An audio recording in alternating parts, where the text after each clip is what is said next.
although I might be tired, it's nothing compared to what the House Democrats had to go through over the last few days as the House Republicans, under the leadership of Kurt Dowd, did their usual shenanigans at the end of a session, and needless to say, incompetency ensued. Melissa Hortman is our Democrat of the day, 36B. She is the House Minority Leader, and she's kind enough to join us to give us a recap of what the session was that just took place. Representative, thank you very much for the time. It's nice to be with you. It is very nice to be with you, and I imagine it's going to be nice getting some normal hours on in here. It was more of the same from Kurt Dowd and the Republicans, waiting to the last second and then throwing a ton of bills out there where people just didn't have time to read what was in them, correct? Well, yes, that's the frustrating thing, and I was listening to you talk about all the work that you got done at home yesterday, and you clearly got more accomplished than the Minnesota legislature yesterday, because what they did is they waited until the very end of the year to try to do everything and then ran out of time. And now they want to run around and say, oh, it's the governor's fault. It's the Democrats' fault. Maybe it was the barometric pressure. They just don't have results, and all they have is a big pile of excuses. Well, and I think the most common example of why it is the Republicans' fault. The Republicans wanted to put what is that constitutional amendment about the spending of transportation dollars? They wanted to put that on the ballot this year. They ran out of time themselves. They didn't even get a vote on that in the Senate, so that will not be on the ballot this year. It was kind of a situation where that's just proof positive of what you just said. The Republicans' time management was so poor, it ended up costing Minnesotans, having responsible leadership. And I wonder if they were just trying to look busy the whole time anyway, because they don't actually want to do most of the things that Minnesotans want them to do. They don't like giving schools funding. They don't want to, cross their donors on the opioid abuse issue. And so maybe the objective was just to look busy anyway, not get any results, and then blame other people. The governor, this was also a tactic that Doubt feels like he's had some success with in basically overriding the governor, to basically just throw 1,000 things at him at a very short notice and hope something gets signed into law that he doesn't pay attention to. It actually has happened. There's been a few things that got passed that I think snuck under the radar. But the reality is the governor was expecting this. From the beginning of the session, he said, don't wait until the last second. If you want things to have a chance to come back and get revisited in the House and the Senate, you need to make sure these bills get passed in a timely manner. And, of course, the Republicans, I don't think, really had any intention of doing that.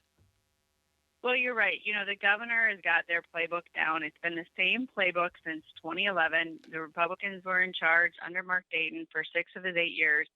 And in those 6 years, their strategy has always been, let's put a massive pile of garbage in front of them, and we'll take out some pieces of the garbage, and then we'll say that we're real heroes for being reasonable and that he's unreasonable for not signing the rest of the garbage. And in the cases where the state government will shut down and the governor has no choice, he's had to take some bad policy provisions that Republicans have put in front of him.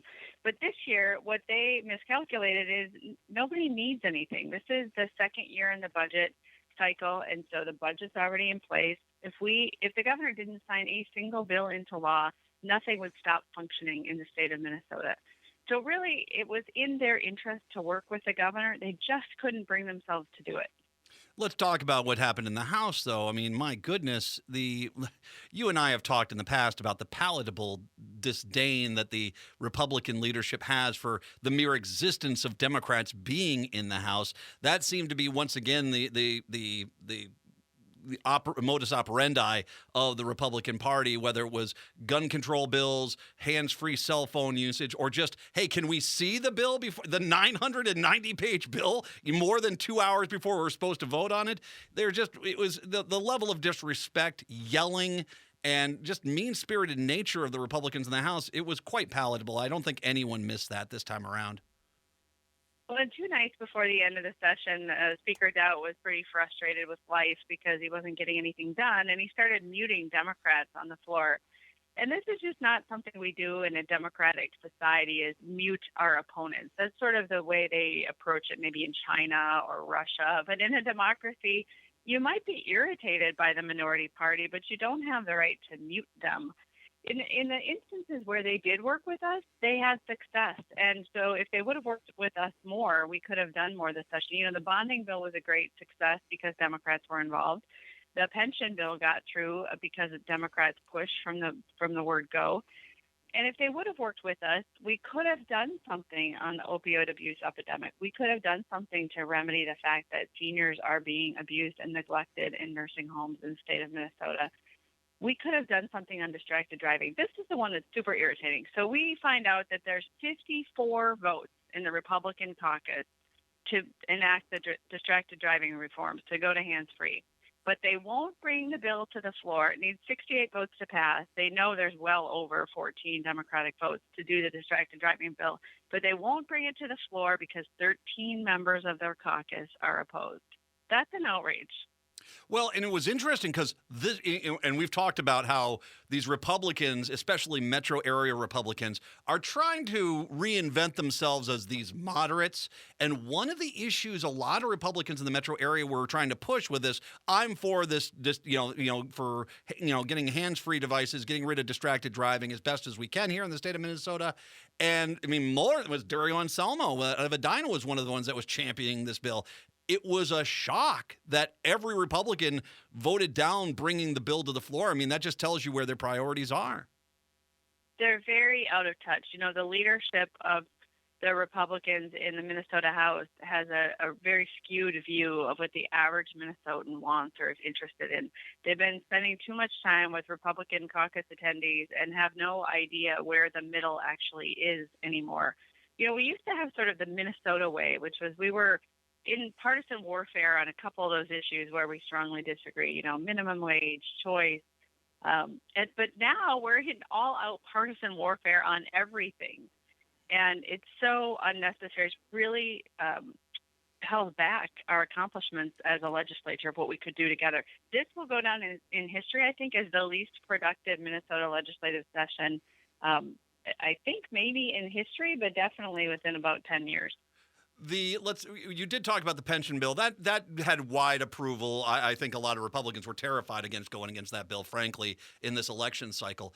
But that was a bipartisan effort that did get through. That was a bit of one ray of sunshine this session.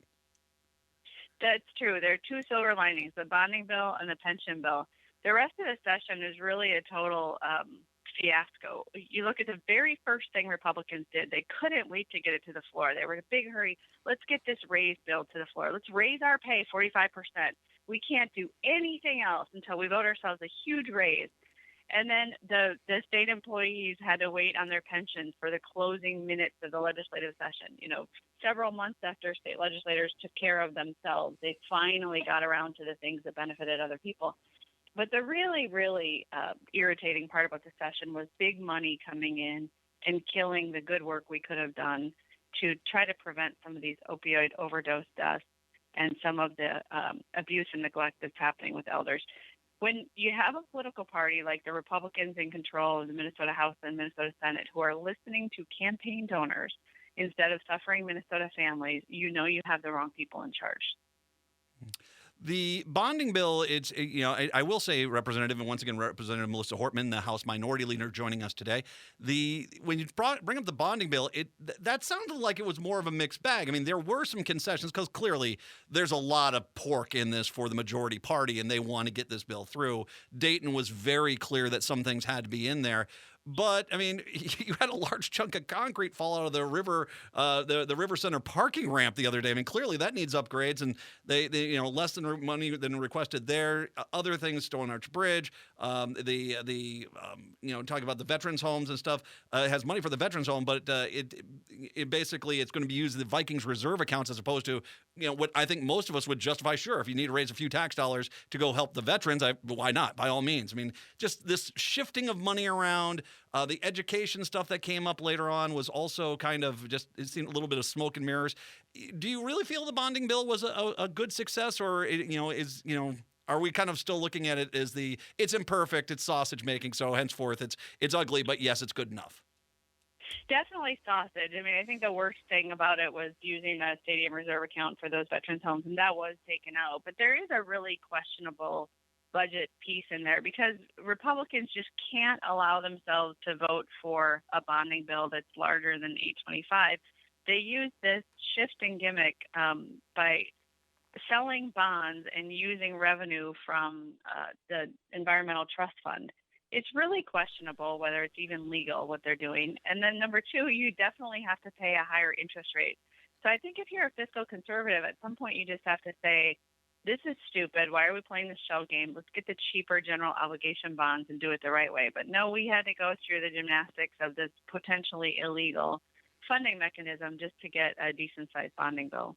One thing that I'm a little lost. I've looked around. I really can't find it, and you may be able to help me with this. The sulfate water standards for wild rice. I mean, obviously, the people that gather wild rice, primarily Native Americans, were against this free-for-all. Governor Dayton had vetoed that bill. Did the Republicans get an abridged version of that back at the governor? There is a revised version headed to the governor's desk, and I honestly think with all the chaos at the end of session, the governor has not had an opportunity to even know what's in that amended version. That amended version that's sent back to the governor came through in between the 990-page budget bill and the tax plus education bill. So honestly, I think any kind of careful, well thought through work was not happening there in the last 48 hours of session. Governor Dayton did manage to wrangle a few things away as well. The minimum wage, the tip credit, which was something that Republicans were championing, basically trying to tear down the minimum wage scale in the state. If it sounds like out of the supplemental budget bill that was pulled as one of, I mean, I think Dayton had 117 objections. They did pull 71 of those 117, but we're basically telling Dayton that he had to go with the rest of them. The protest bill, Dayton was very clear. He said, I'm not against raising penalties on protesters. It's just your language is so vague is that you can start applying this where there's a minimal bus route, and we have to be very careful about how we do this if we're going to start limiting the right to protest, which is in the Constitution, as well as also, and you brought up the opiate issue. I know that there's nothing that happened with opiates, and I know that nothing happened with gun safety as well. But the reality is, I think the Democrats did have a win there by putting these Republicans back on their heels and making them go out and take the wildly unpopular stances in the House and Senate to basically knock down those bills. I think you made a very big image of what this upcoming election's all about. Well, so Republicans produced big zeros where Minnesotans were really demanding action. But, I think you brought up at the beginning of your comments that the governor deserves a lot of credit for being a great goalie. His entire term as governor, he's done a fantastic job for Minnesotans and especially for progressives in Minnesota at being a goalie and blocking really bad policy. And I know he harbored a dream at one point of being on a U.S. Olympic hockey team, but I think he deserves an Olympic gold medal for the goalie work he did this session. He really blocked a lot of bad policy. And I think there's still some more goalie work for him to do between now and when all the bills are vetoed or signed. Well, and I don't know who is the author of the news story, but I love the imagery of saying Dayton pouring cold water on Kurt Dowd after the special session from a few years ago where Kurt Dowd bragged about pouring cold water on Mark Dayton. I thought that was apropos for sure. One final question about the bills that came through. The Met Council, there was a desire by the Republicans to redo this. Basically, the way that the council's appointed, that the Republicans wanted to switch that to a different standard as opposed to, I believe, the governor appoints 16 members by district and a chair who's the full-time member. Where did that bill end up? Is that at the governor's desk as well for him to either sign or veto?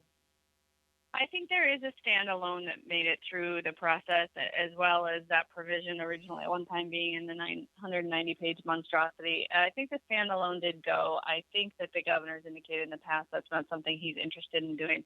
One of the things they tried to do a lot of was take executive branch power. And the governor just said, look, you're doing it in energy, you're doing it in commerce, you're doing it in health, you're doing it in the Met Council. I'm not going to just give you a bunch of executive authority. So, they kept trying, but I think that one will be batted down as well. Well, hopefully so. Now, we have an election coming up here. You are running again for 36B. As a matter of fact, I believe your website is melissahortman.com, correct? That's it. melissahortman.com. You are the minority leader. Hence, if the Democrats were to take back the House, there would probably be, a strong bet that you would become the Speaker of the House. Can I ask, if you were to become Speaker, would it be a goal of yours to prevent this kind of last-second shenanigans with these bills from happening that say that any bill that's going to be considered for a vote has to be out 3 days before the end of session for everyone to review before a vote? So 3 days before a vote, a bill is released. Is that something that you would like to make a rule within the House? Yes, well, first, I do think we have a very good chance of taking the Minnesota House. You know, the average pickup for the party opposite the president in a midterm is 17 seats in the Minnesota House. We need 11. We have fantastic candidates, as you know. So I think we've got a shot. We, of course, have to work incredibly hard to get a majority. If we do, regardless of who is the speaker, and I imagine I would probably run for that job, I can assure you that we would manage the institution better than the Republicans because our track record bears that out. The 4 years that Margaret Anderson Kelleher was the speaker, the 2 years that Paul Thiessen was the speaker, bills got hearings, the process worked, there were multiple conference committees, there were multiple bills, not just one 990-page monstrosity. So the place just runs better when Democrats are in charge. We actually care what the public thinks. And so we create opportunities for the public to come in and to participate in the lawmaking. And when you look at the Republican performance, you know, from 05 to 11, they're really good at shutting down the government. They're really good at shutting out the people. And Democrats are just better at getting the job done. So I would expect that would be the case if we take over. You would hope so, although if I can make the request, if you do become Speaker, if something of this grand nature does happen and puts a big smile on my face, do keep that mute button for Kurt Dout's first speech to the House as the minority leader, and then give him a little taste of his own medicine before you rip that thing out and throw it in the trash, okay? I don't know. I think the highest goal of my life right now is to remove that mute button and make sure it can't be reinstalled. That has no place in a democracy. We can daydream about muting Kurt Dout, but in a democracy, it's just not how we should operate. Absolutely. So I wouldn't even mute him.